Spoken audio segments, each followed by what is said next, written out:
Hey everybody, my name's Chris from Slack Minis, and today I'm going to show you the Battlefields basing box set from Army Painter.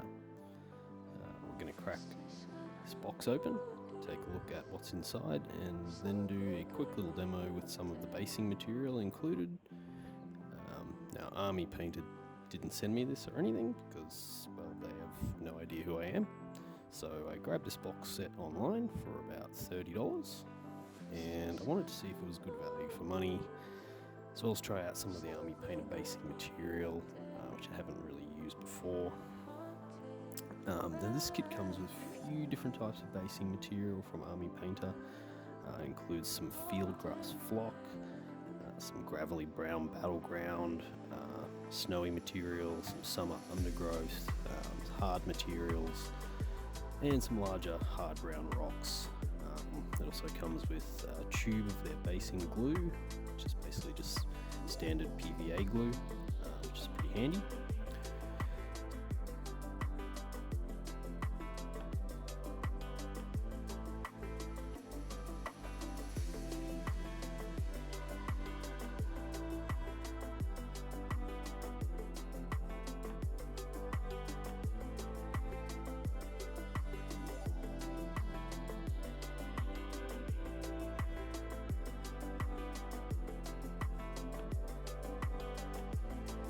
So inside we've obviously got our basing material here, and again, like most other Army Painter box sets, we've got this little guide booklet which kind of tempts us into buying a ton more products from these guys.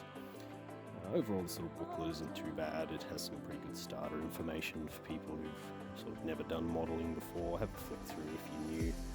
So this is the basing material here, basically what you get in the kit. I like that it comes in this little plastic case here, pretty handy for keeping everything together. So yeah, this is the basing material.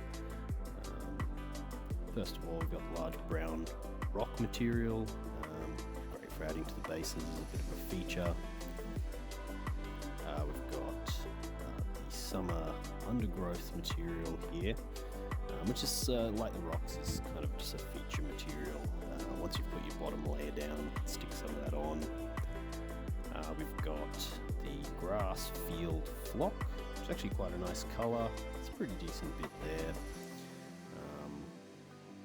So we're definitely going to use some of that on some models.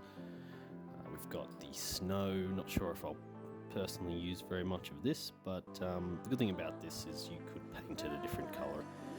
We've got the grass tufts here, so I think there's about 35 of those in total. It's not too bad. You use one or two per base. We've got the brown battleground material. That's what I'm going to use today for the little demo. Again, pretty good, a decent amount there in the bag. And then Army Painter's basing glue. Again, it's just PVA glue. You could get this one, or you could get PVA glue from the hardware store. Realistically going to do the same thing, but it's handy that it comes with it, all just in the kit. So it looks like we've got a bit more Army Painter kind of paraphernalia here. It's probably good for reading if you've got absolutely nothing else to read, but yeah, we're going to put that aside for now. So it's pretty much everything we've got in the box. First impression, not too bad. I mean, we've got a pretty good spread of materials here. It looks like there's a pretty good amount of stuff in there, and I like that it comes with sort of a couple of different types of material, so we can, you know, change our bases up and do some different stuff.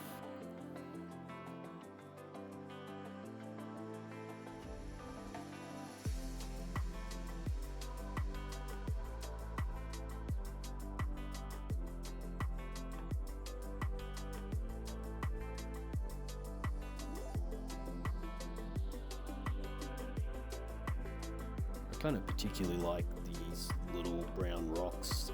I reckon we can use those to really pretty quickly make a base look heaps better than just the base material.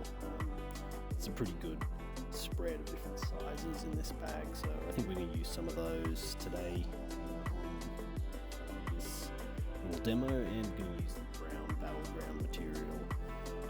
So that's everything in the box. So let's get started on basing a miniature. Okay, so I've got an Imperial Guard veteran here. He's been painted up, and we'll be using him for a little basing demo. This might help you out if you're just buying this kit, you never based a model before. So the first thing that we really want to do is to paint this guy's base, because currently his base is just a grey kind of black colour from the priming, and I'm going to use Army Painter Darkwood Brown speed paint for this. You can use any colour or paint type you really want to. At first I wasn't really sure if the speed paints would give okay coverage on the base, but with a darker colour like brown it seems to work just fine. Some of the speed paints might be a little bit thin. You can just do 2 coats if you need to, just to get good coverage over the base. So let's go ahead. I'm going to slap some paint right on his base. It's nothing complex here, you just want a nice even coat, particularly around the edge of the base, since that's what you're going to see in the end. You don't have to worry too much about the actual top of the base. Some materials, if you're doing a really thin layer, you might see patches through the material of the actual base. So it's good to just go ahead and paint the whole base. It's also a good idea. Some people like to match the color of the base to the actual basing material. You could go a light brown here. You could go a kind of a tan color. If you're doing grass, obviously you can do a green, light green, dark green, white if you're doing snow. So yeah, just go ahead, get the base painted up, and once that's done we can move on to our basing material.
So now our base paint is dry, we're going to start putting some material on. So we've got a little Tupperware container here. I'm going to use the brown Battleground material, as I said before.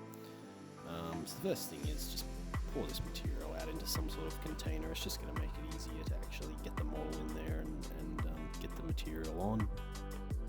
So we're seeing this poured out in the container again. It's not a bad amount of material, especially considering the cost of this kit. I'd say you'd probably be able to do most of a kill team with this, with 10 models. I'm not totally sure, but it sort of depends how thick you put it on. Army Painter obviously sells these materials on their own, so this is kind of a good way to just see which ones you like. You can always buy more if you need to finish off models and you don't have quite enough. So first impression, it's pretty decent material, doesn't feel too cheap or anything like that. So yeah, there we've got our material in the Tupperware container, and we're pretty much ready to start basing.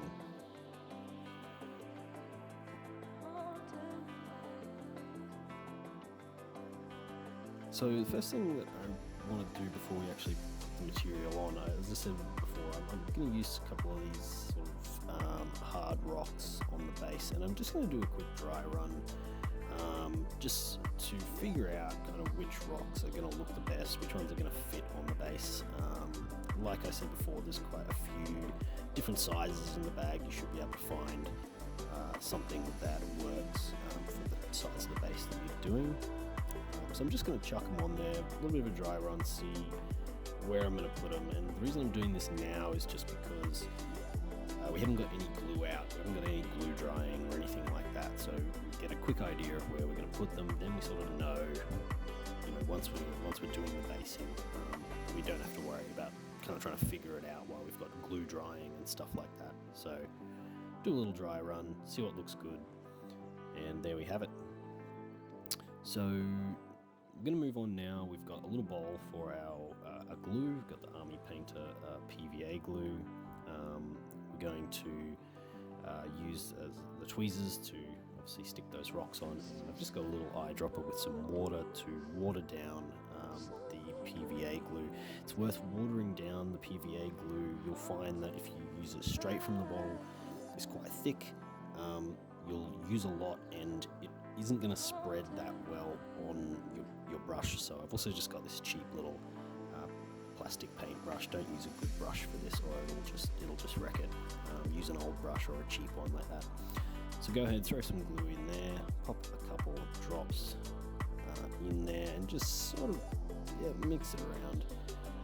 You're sort of going for a consistency, something similar to like acrylic model paint. So mix it, and then we're just gonna stack it on the base. So really kind of just want to get it spread as evenly as possible over the top of the base. Try not to get too much around the actual edge of the base. We want to keep that rim of the base just nice and clean, and spread it around, and really just want a good even thick coat. It can sometimes be a little bit hard to spread around this PVA glue, so dab it on and just sort of move it around with your brush. Obviously we're just trying to get the whole base covered, trying to avoid the actual model. Tiny little bit sort of up to the edge of the model's feet or boots isn't a bad idea. It can kind of give you this 3D effect if you can get the basing material kind of mounded a little bit around the boots. It sort of gives it that impression that their foot's kind of sinking into the material, and it'll just hide any kind of gaps. So again, just nice and even sort of spread, wipe anything off that's in a spot that you don't want to get any material. But you can be pretty kind of haphazard here. We can always fix up little mistakes later on.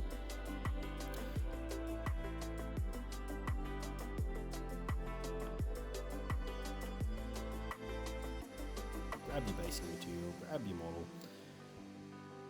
and just dunk it straight in there. Give it a little bit of a twist to kind of make sure you've got really good coverage. A little bit of a tap, a little bit of a shake just to get any kind of loose material off.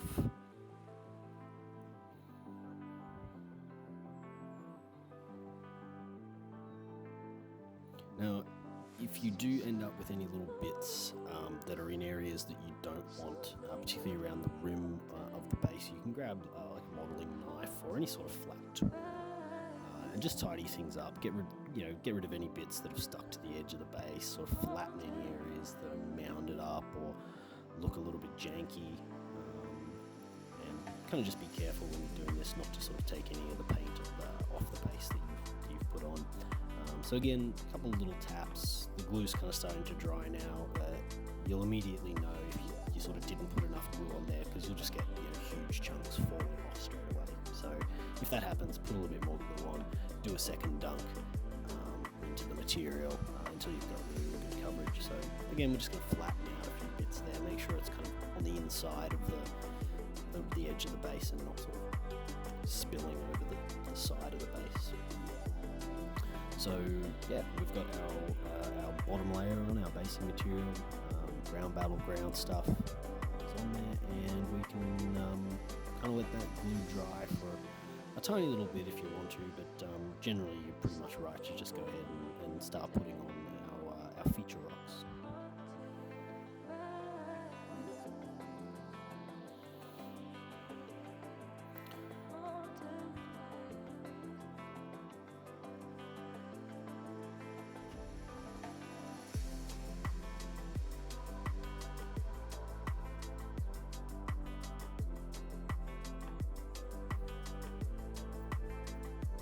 with these feature rocks, you can kind of do two things. You can either add the glue on top of the base material, or you can put it on the rock itself. I tend to just do both, just so we get a really good stick. So a little bit of PVA glue on the rock. This glue does dry pretty much clear once you let it fully dry. So if you have to splodge it on thick and you kind of get it on bits that you don't want to, don't stress too much. It'll dry clear and you won't even notice it. You notice I am using the watered down glue for this, but honestly, for these little feature rocks and stuff, you can just use it straight from the tube. You don't need to be able to sort of spread this too much. Try not to drop the rock like I did immediately after putting the glue on. But yeah, you can use it straight from the tube if you have to, and stick it straight on there. You really want enough to make sure you get a good stick on there. Sometimes these rocks can be a little bit fiddly. Also, if you don't have enough glue on there, it can dry initially, but when you start handling the model and kind of transporting it, putting it in your case, they're going to easily fall off. So just make sure, more is better here. Make sure you've got a really good stick. Make sure they're staying in place. Kind of give the model a little bit of a shake. Watch for the rock kind of wobbling or anything like that. And if that's the case, just put a little bit more glue on. Really get a good stick on there. So we're going to go ahead, stick those rocks on.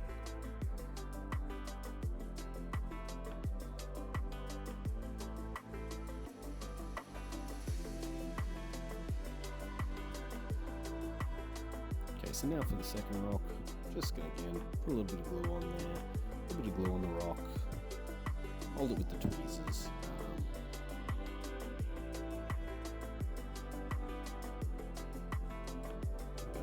Stick that straight on.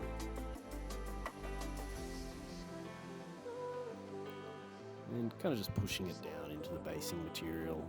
You want it to kind of not be sitting too much, just floating on top of the material. Kind of push it a little bit so it sinks into that basing material.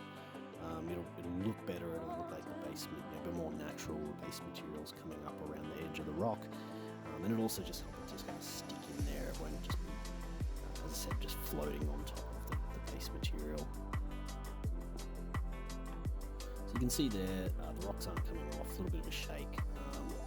We've got a pretty good stick there. Once that glue really dries, those won't come off. So there is our pretty much our finished guardsman. He's got brown battleground base material, a couple of the small rocks stuck on there, and it's really as simple as that. And if you wanted to improve this a little bit more, you could grab some of the grass tufts, stick them around the rocks, kind of making them growing up out of the rocks. But for the most part, all you need is a little bit of base material, a few feature rocks, and then your base is going to look really, really good.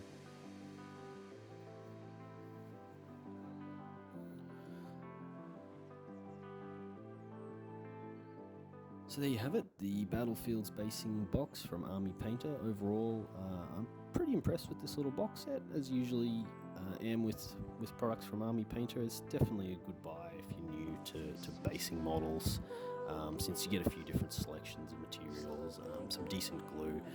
I will say that if you're getting a few base materials here, you don't have an enormous amount of each, so there's one type you really like, you probably need to buy some more fairly soon after, but nevertheless, if you're just doing a small group of miniatures like a kill team box or something, handful of board game models, this kit definitely is not a bad buy.